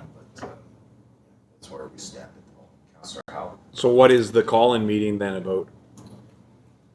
If they can't tell us in person, what are they calling in to tell us? An update on the process, I'm assuming. Councillor Howe. Is that open to the public or closed? That is, I think I've miscalculated that. After the phone call today, I thought it was going to be open for the summary of the history that I requested, right from the petitions to where we are now. But Mr. Wall and I are following up. I believe it's going to be requested as a closed in-camera meeting. Yeah. Councillor Cow. If they're not prepared to share the information, or that's why they're saying they're not coming up in person, but they want to do a conference call via closed. I just have a concern there. I mean, obviously, I'm pretty sure everybody is aware of all the rumors. I mean, it just doesn't. I don't understand how they say they can't come up because they're not ready, but yet they want to do a conference call, but have it closed. I have a feeling that they're really looking for community input on and help on how to deliver what they have. And I mean, this is an assumption of mine, but they've been very open to my opinion and looking for help in any way possible. They understand how big of an issue this is. I don't think they understand how they've socially impacted already by the lack of information. So I did try to explain to them our take on the whole situation, but in reality, I don't understand this conference call at all. Councillor Howe. Who's in on the conference call? Is it just the ADMs from the ministries, the two ministries in question, and this council, or does this include the PRRD and everyone else? Each organization has their own conference call. So each organization had their own meeting set up this week, which has now been canceled and switched to a conference call. Councillor. So I, for one, am not comfortable with this meeting going into closed without any reason. You know, like, you guys aren't sure, yourself and Mr. Wall are not even sure that they want it to go into a closed meeting. So to me, we're giving them the opportunity to go and say, yes, you can put it into a closed meeting if you want. If they didn't specifically request it to be a closed meeting, I say it's an open meeting. Yeah, and that's partially my lack of experience on that issue. In-camera conference call is what was expressed to me. So in my mind, I saw that to be an open conference call, but technically an in-camera conference call from the province is closed meeting. So we are justified to go to a closed meeting with any negotiation with provincial or federal government under Section 92B. So as far as reasoning to go into close, we have all the reasoning we need through the community charter. So I know that was a contentious issue with the PRRD as well, is they need to answer to their residents as well. And they were requesting a reason to go into close, which the province did not give them. But the justification of closed is clearly set out in community charter as well. Councillor Falcon. I don't disagree with you in regards to the charter, but you know, when it goes to close in camera, you know, if there's something that's you can't come out of there and talk about it unless it's a rise report. I'm curious, are we having legal counsel opinion while we have this conference call to say that yes, that's not something you need to stay enclosed. You can do a rise report.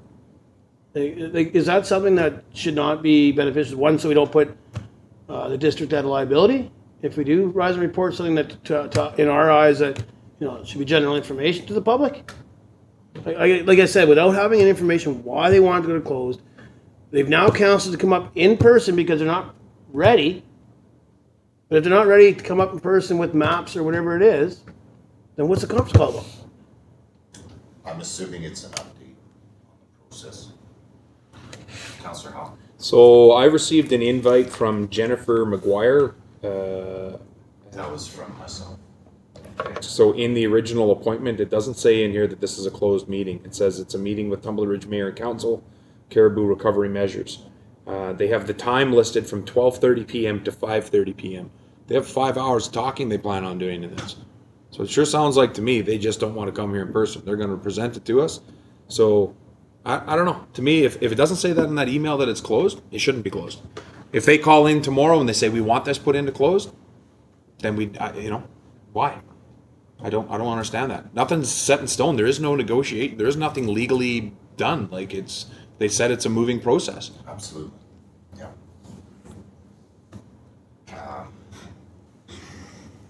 In my mind, I think the reason to go into closed is strictly because of the charter, community charter.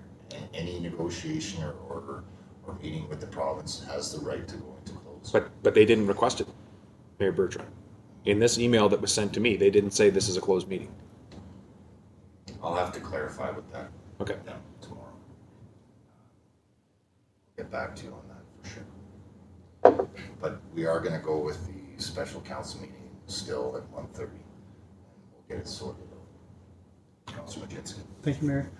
Would there be a fear if there was a large gallery? Is that why they're wanting to keep it to just mayor and council and say that it's a close so that there's not open to the public because of all the user groups that are in this area? Then they might have a voice during that call and not intended.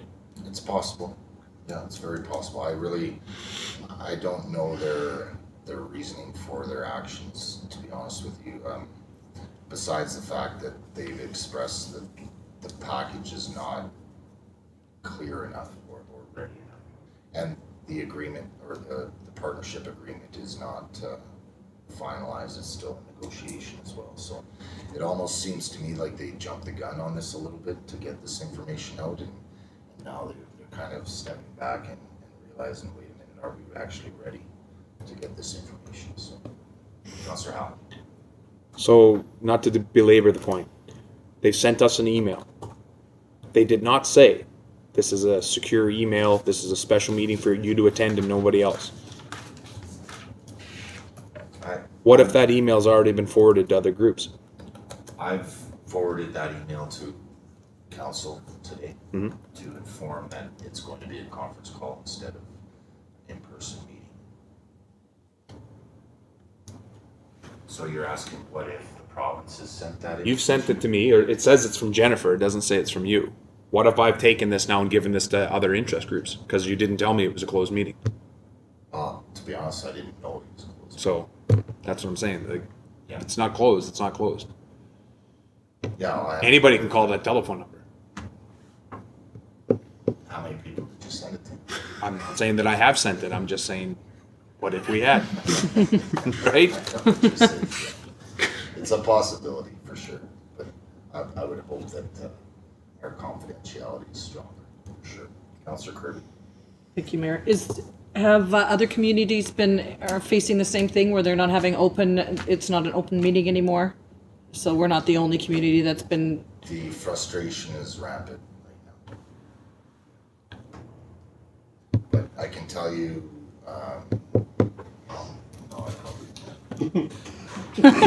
Councillor Norbury. My concern is if this is meant for closed, this number gets out to somebody. they'll just cancel our meeting and move on to the next week. You know, I think if it does go into closed, we should add. Let me start over. I am also very concerned about the lack of representation from user groups in our community. That does not change the fact that you are going to look into if this is closed or not. I would like to, and I'm fine with that. But yeah, I'd really hate for this call to get canceled because we have it's supposed to be a closed meeting due to ongoing negotiations. So the concern is that this invitation has gone out to somebody else besides us? Is that the concern I'm hearing here?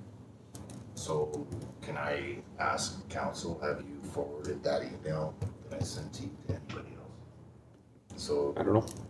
that shouldn't be an issue anymore. Is that correct?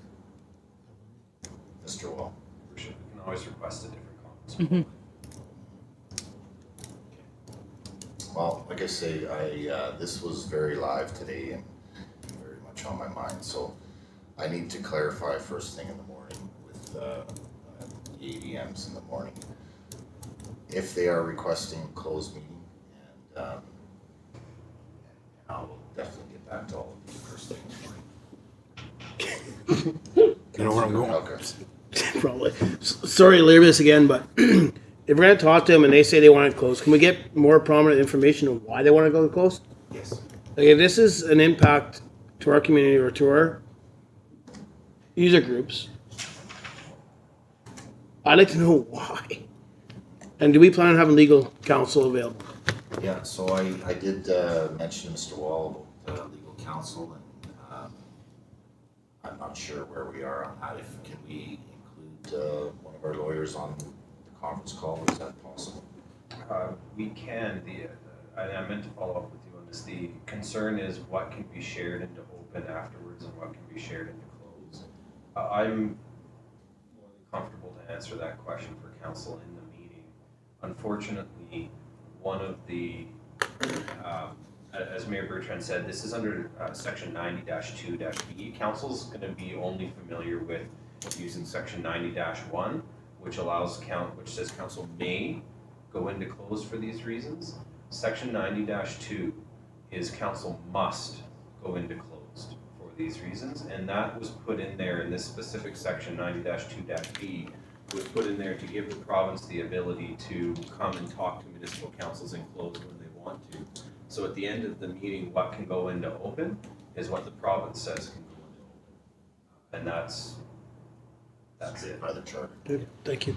Appreciate that explanation. Okay, I think we're done with that question and answer period. Hi, everybody.